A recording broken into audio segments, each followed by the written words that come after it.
नमस्कार सभी विद्यार्थी मित्रों को। आज कक्षा 10 का हम इकाई 7 जन्मभूमि के बारे में पढ़ेंगे।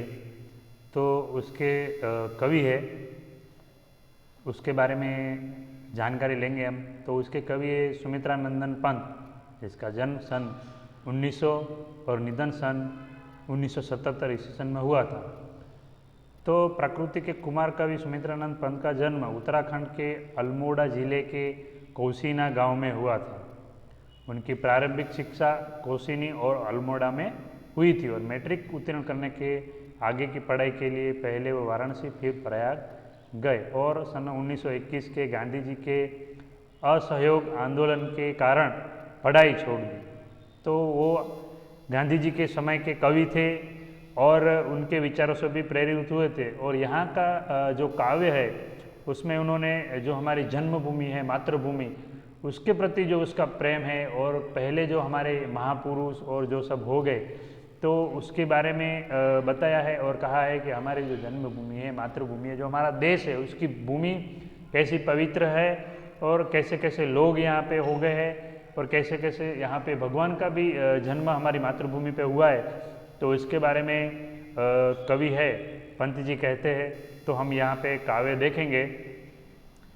जननी जन्मभूमि प्रिय अपनी जो स्वर्गादपि चीर गिरी, यानी कि कहते हैं कि जो हमारी मातृभूमि है, जो हमको जन्म देने वाली जो भूमि है, जो धरती है, वो जो है स्वर्गदीपी यानी कि स्वर्ग से भी चीर यानी कि ज़्यादा अधिक गरियसी सुख देने वाली है, अधिक हमको आनंद देने वाली है, अधिक प्रिय है, ऐसा कहते हैं।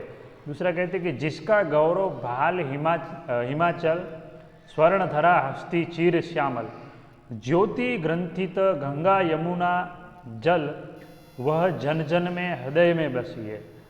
तो कहते हैं कि ये जो है कि हमारा जो देश है उसका जो मस्तक है वो हिमालय जैसा, हिमालय उस पर सवार है। तो उसका गौरव जो है हम लेते हैं कि जिसका गौरव है कि हिमालय जैसा जो पर्वत है वो हमारे देश का मस्तक है। स्वर्णधरा हस्ती चीर श्यामल, और जो हमारी सुनहरी धरती है, सोने से रूप सी जो धरती है वो सदा हंसती रहती है, पुलकित रहती है। ज्योति ग्रंथित गंगा यमुना जल, और जो गंगा और यमुना का जो जल है ज्योति ग्रंथित यानी कि उसकी पवित्र ज्योति, तो गंगा और यमुना जो उसका जल है उसकी पवित्र ज्योति ग्रंथि से जो है जल हमारे सबको पवित्र करता रहता है। वह जन जन के हृदय में बसे, और वो जो है हर एक मनुष्य के हृदय में बसी हुई है। तो हमारी कवि कहते हैं कि जन्मभूमि कैसी है, मातृभूमि कैसी है, जिसे राम लक्ष्मण और सीता बना गए पदधूलि पुनीता, जहाँ कृष्ण ने गाई गीता बजा अमर प्राणों में बसी। तो कहते हैं कि जो धरती है हमारी, इसमें श्री राम और लक्ष्मण जो भगवान थे और जो सीता जो बना गए पदधूलि पुनीता, यानी कि उसके पावन चरणों से पवित्र बन गया। पदधूलि यानी कि उसकी पग जी पाँव की जो रज है, धूल है, मिट्टी है, उससे वो पुनीत यानी कि पवित्र बना गए हैं। जहाँ कृष्ण ने गाई गीता, जहाँ पे श्री कृष्ण ने गीता जो गाई है, गीता का उपदेश दिया है, जो श्री कृष्ण के मुख में से जो निकली है, जो गीता की रचना की गई, तो वो जो गीता है वो बजा अमर प्राणों में बसी। तो उसने जो बांसुरी बजाई यहाँ पे, उसकी जो धुन है यहाँ के अमर प्राणों में सदा के लिए बसी हुई है। ये देश हमारा और ये मातृभूमि ऐसी है। कहते हैं कि जहाँ पे ऐसी स्त्रियां हो गई, कैसी, तो को सावित्री राधा सी नारी उतरी सभा देही प्यारी। तो सावित्री और राधा जैसी जो नारी है जिसने हमेशा प्यार की और जो प्यारी बातें की है और सदा के लिए जो है हमेशा समर्पण की भावना की बात की है। शीला बनी तापस कुमारी।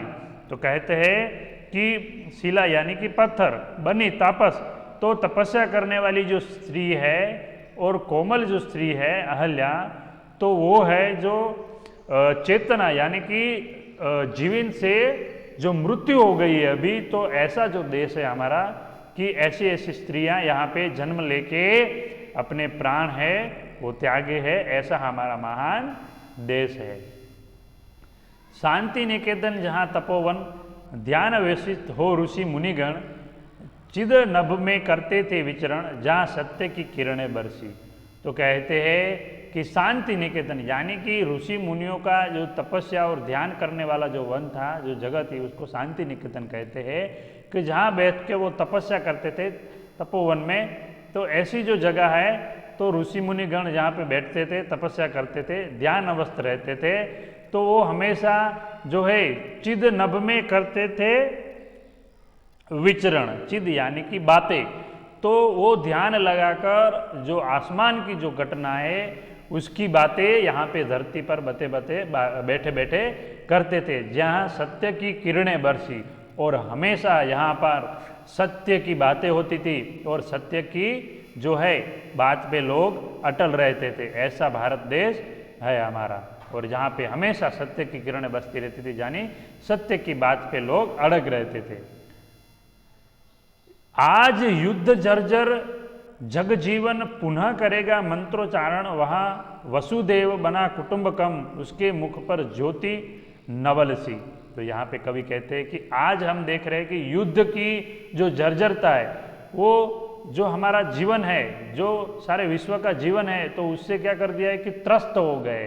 तो हमारा जो देश है, हमारा जो मातृभूमि है, पुनः करेगा मंत्रोच्चार, तो पुनः से फिर से करेगा मंत्रों का उच्चार। क्या करेगा मंत्रों का उच्चार? कि वह वसुदेव बना कुटुंबकम, तो सारी वसुदेव कुटुंबकम यानी कि सारी पृथ्वी जो है, जो सारा संसार है, सारा विश्व है, दुनिया है, तो मतलब वो पृथ्वी पर बसा हुआ है। तो पृथ्वी ही एक सारा कुटुंब है, परिवार है, और हमको मिलजुल के रहना चाहिए। और उसके मुख पर ज्योति नवल सी, और उसके मुख पर एक नई ज्योति और एक नए जो है चेतना, वो जो है नई उसके मुख पर है।